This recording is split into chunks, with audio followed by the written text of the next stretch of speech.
baik Jokowi maupun Gibran ya belum mundur dari PDIP, dan PDIP juga ini masih kita nantikan ini ya. Yang dikhawatirkan publik jangan-jangan ini adalah another skenario juga. Ini juga ramai dibahas di media sosial. Jangan-jangan yang terjadi ini jangan-jangan loh ya.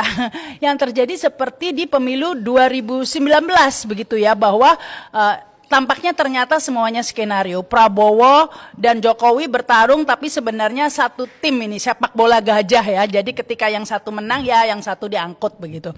Nah, karena saat itu Gerindra memang memegang kunci ya untuk menyalonkan nama-nama lain ya yang mungkin berpotensi bisa mengalahkan Jokowi di 2019.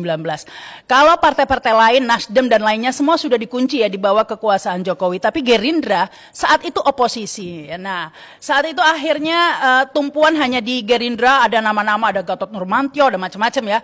Tapi akhirnya dikunci ya, yang maju tetap Prabowo, di mana secara survei sebenarnya ya tidak akan bisa menang atau tidak akan lebih mudah ya bersaing dengan Jokowi. Jadi jangan-jangan ini memang dikondisikan.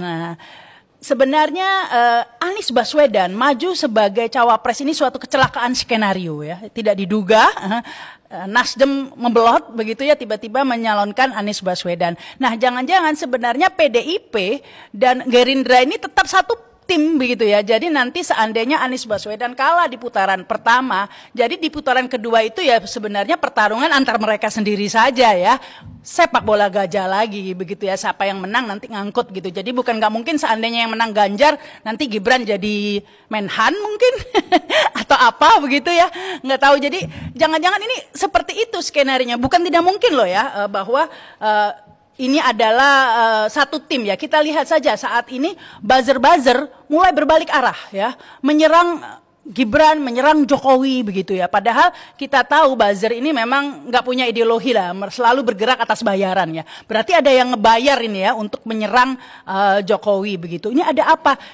Apakah ini sengaja dilakukan agar orang-orang yang kecewa atas majunya Gibran ini nggak lari suaranya ke Anies, tapi lari ke Ganjar. Jadi berusaha diarahkan oleh buzzer di apa ya, kalau main bola itu digojekin atau apa itu istilahnya, diarahkan begitu agar ini orang-orang ini yang jangan kabur ke Anies gitu, agar kaburnya ke Ganjar saja. Karena buzzer-buzzer itu sekarang menjadi pendukung Ganjar dan rame-rame menyerang Jokowi begitu ya. Jadi seakan-akan Ganjar ini agar apa ya, disepuh begitu citranya, sehingga akhirnya publik yang kecewa dengan Jokowi larinya nggak ke Anies, larinya ke Ganjar. Masih orang-orang kita gitu ya.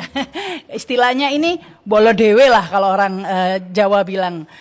Itu yang dikhawatirkan. Tapi berbagai skenario masih memungkinkan, kita lihat saja apakah benar ramalan atau prediksi ini ya. Tapi analisa ini sudah berdasarkan kejadian-kejadian yang sebelumnya, terutama pada pemilu 2019. Skenario berikutnya ya, ketika Gibran berhasil maju dalam pilpres nanti sebagai cawapresnya Prabowo, yang krusial adalah skenario penghitungan suara pastinya, manipulasi suara. Ini yang dikhawatirkan juga banyak pihak. Seandainya rakyat Indonesia udah pada pinter semua ya, udah ngerti itu siapa ketua Mahkamah Konstitusi, sudah ngerti alurnya ini semua, anggap saja paham dan kemudian menyadari ini semua dan akhirnya pilihannya jatuh kepada misalnya Anies Baswedan begitu.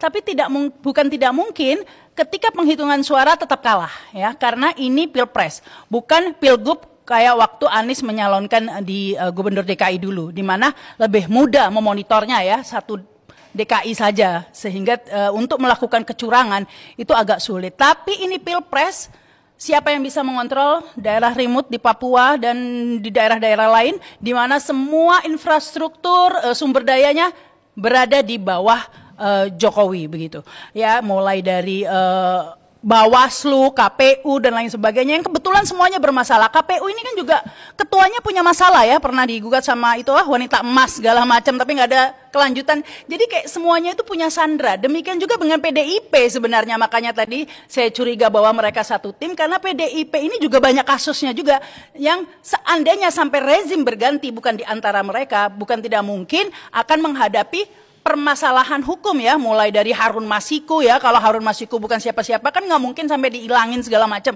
Ya, jadi ini juga pertaruhan bagi PDIP dan Jokowi ya. Jika sampai rezim ini jatuh ke tangan yang bukan Bolodewe tadi itu, bukan kalangan mereka, nah ini bisa membuat mereka akan berhadapan dengan hukum. Jadi saya ragu jika sampai PDIP bisa mengimpeach begitu atau bertindak tegas kepada Jokowi, saya ragu. Saya kira tidak ya, karena ya mungkin saja sebenarnya mereka satu tim ya, jadi kalau nanti di putaran kedua ya publik disodorkan pilihan yang antara dia dan dia begitu.